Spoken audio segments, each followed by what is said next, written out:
So welcome back to lesson number 76 of the Bioptimizers Healing Health and High Performance Program, your complete guide to biological optimization. And today we're going to talk about herbicides, pesticides, fungicides, chemicals you need to eliminate before they eliminate you. And we've got a special little experiment that we're going to start with today. I think that's going to be very, very effective. Now, if you recall, way back in our lessons, we talked about toxins from chemical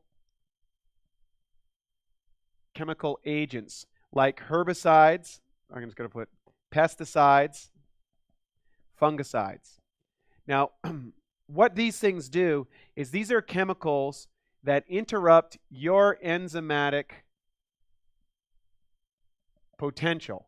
In other words, the amount of workers you have in your body. Remember, enzymes are responsible for everything to thinking to blinking, running your heart, running your organs, cleaning out toxins, making your liver, make your kidneys work. Everything requires enzymes. So going back here, if we look, why do they use chemicals? So here's a little bug, okay, a little bug, and he likes to eat the vegetables. Well, what happens is they spray an oil-based pesticide, herbicide, or fungicide on here, and this little guy eats that, and guess what? He dies. And he dies because his enzymatic potential got destroyed from these chemicals. Now, the question is, how much of this do you need in your life before this starts doing extreme damage to you? And I can't answer that question, but it makes sense to me that if a little bit will kill this bug, how much of that over 5, 10, 15, 20, 30, 40, 50 years or a lifetime of this building up inside our system can affect us? So let's go to our little experiment here. So what we're going to do is I'm going to take some tomatoes that we've got here, and I'm going to show you how to eliminate these and how not to. So I'm going to put some tomatoes in each one of these containers. So what we're going to do, it's about the same amount. I'll put that out of the way. We're going to take some tap water. I took the liberty to take some tap water here, and we're going to do this. Most people will wash their vegetables hoping they get the dirt and chemicals off here. So we're going to take that, fill that right up, and wash that. Now, I've made a very special type of water, which is a very high pH. This is 11.5 pH water. You wouldn't drink this water per se, but it is used as an agent to remove herbicides, pesticides, and fungicides. One of the reasons why I use an ionizer, and to find out more about that, go to our website or go to that special link that we had in an earlier lesson. So I'm going to pour some of this special water inside here, just so you know this is not some weird chemical or anything like that. So we got that in there. So you can see this is just, just H2O, okay?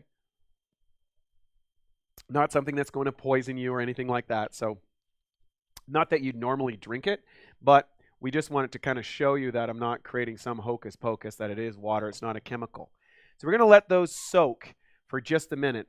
And then I'm going to show you something that I learned about 8 years ago that absolutely blew my mind. Now, going back to our experiment here, I'm going to take some sesame seed oil. I'm going to put this oil in here.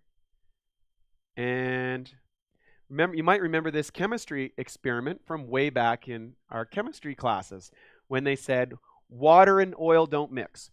So when they spray your vegetables with these chemicals, they use an oil-based chemical. So let's talk about that. They're going to use an oil-based chemical. Chemical agent, one of these asides. And from that, we're going to, they spray the vegetables and it kills the bugs. But when rain comes or the irrigation that they use at the farm, guess what happens? We put the water on that vegetable. What's going to happen here? Water and oil don't mix. We learn this specific density of water. So you can see this for the camera. You can see that the oil is rising as we would expect with normal H2O. Now with the ionization machine, we're able to make this specialized water, use ionization and a combination of saline in order to make this high a pH. And we're going to put this together. Water and oil Look at this. Wow.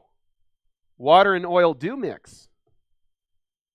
Isn't that amazing? I mean, when I saw this for the first time, I was like completely blown away because basically it went against all of the chemistry that I had learned in school. You know, all my training, they didn't teach me that stuff. So I was like, well, what's going on here? Basically, we're able to change the structure of the water in a way that makes the water more permeable to oil. Now, how does that, okay, that's a cool party trick, Wade, but what does that mean? Well, if we're washing these vegetables, so we take these tomatoes, okay, these are the ones that were washed in regular tap water, okay? This was actually filtered tap water. It didn't even have chlorine in it. Normally, if we had chlorine, it would take the chlorine and soak it into the tomatoes. That's a whole other thing. And then here is the tomatoes washed in the 11.5. And then we didn't let those sit very long. But look at the difference. You can see here that we have chemicals or some kind of, what is this stuff? We've got this green liquid, and over here, same tomatoes out of the same one, like same container, but one has clear water and the one washed in the 11.5 pH water made from the ionization machine that we use takes this away, and we've got this agent. So what happened? What happened here? Basically what happened is we were able to emulsify the oil-based chemicals that was on these tomatoes in the store. And by doing that, we were able to get them off the fruits and vegetables that were here, it's the conventionally grown fruits and vegetables, and remove the chemicals. There it is. The fact that, here's the reality. If you're not doing an 11.5 wash for your fruits and vegetables, you're eating these chemicals if it's conventionally grown, okay? These are going inside your body, and we already know that they'll kill the little bugs. How many of these is it going to take to do damage to you? Is it really worth taking that chance? I certainly don't think so. Regular tap water, as you see, or even bottled water, or all these different types of water, water's becoming a big industry now, doesn't have the capacity to do this, okay? But with a simple technology that you can install in your home in about 2 minutes, you can have this technology. It does a whole lot of things we'll talk about in another lesson, but more importantly, you can get these chemicals out of your life. You can also use this 11.5 as a cleaner in your house, so you don't need those type of chemicals as well. In fact, I wash my clothes with it. I just add a little essential oil with that 11.5, and I'm able to wash my clothes with that without using the phosphate chemicals, which are damaging to our environment. So trying to make myself and my family more and more chemical-free just makes a lot of sense.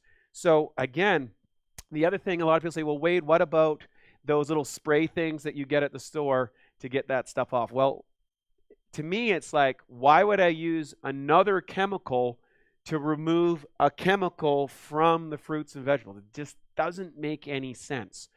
So this is the way to go. If you want more information of how you can get one of these units, of course, just click on the link that we've added to this particular lesson and start eating this. And by the way, when you taste these tomatoes, the taste of these tomatoes are completely different. So if I take this one, tastes extraordinary. Tastes like a tomato, right? I take this one, or it tastes like a bunch of chemicals. I mean, believe me, seeing is believing. So I hope you enjoyed this little experiment about how to get these out of your life. Ideally, number one, order organic. If you can't do that, you definitely want to get an ionization system that it makes an 11.5 pH. We have the companies that we recommend on our site, and get this stuff out of you because there's no place for it. So I hope you enjoyed today's lesson. You've been coming along really far, so I want to congratulate you. We're getting into the very, very, very final ones, but some of the stuff that we're going to talk about is really, really key, so stick around, and we'll see you on the next lesson.